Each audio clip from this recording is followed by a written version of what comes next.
সবাই মিলে বসে এখন হচ্ছে আমরা গল্প করছি আর কথা বলছি যে দেখো এই জিনিসটা কি কত সুন্দর একটা বানিয়েছে, দেখেছো? এটা নিয়ে আমরা কথা বলছিলাম যে কত সুন্দর হয়েছে। এটা হচ্ছে তাঁতই বানিয়েছে একা একা, বানিয়েছে একা একা। আমরা হচ্ছে বাইরে গেছিলাম, তো ওখানে গিয়ে কফি খেয়েছি। তো আমি যখন কফি কিনছিলাম তখন তাঁতই বলছিল যে মামনি আমাকে একটা খালি কাপ দিতে বলো না আঙ্কেলকে। পরে একটা খালি কাপ মানে ওকে দিয়েছে। আমি তো জানি না, মামি ভেবেছে যে ওটা নিয়ে খেলবে, খেলা করবে।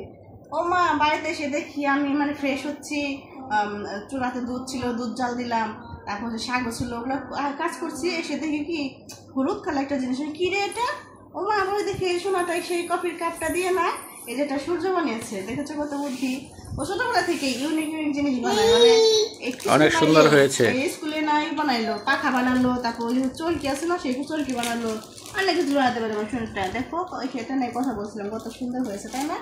বাচ্চাদের জিনিস বানানো দেখলেও কিন্তু ভালো লাগে, মানে কত ভালো লাগে যে আমাদের মেয়েটা মানে এটা বানিয়েছে, মানে একটা অন্যরকম একটা ভালো লাগে কাজ করে। আরেকজন দেখো এই যে আরেকজন মোবাইলে ব্যস্ত।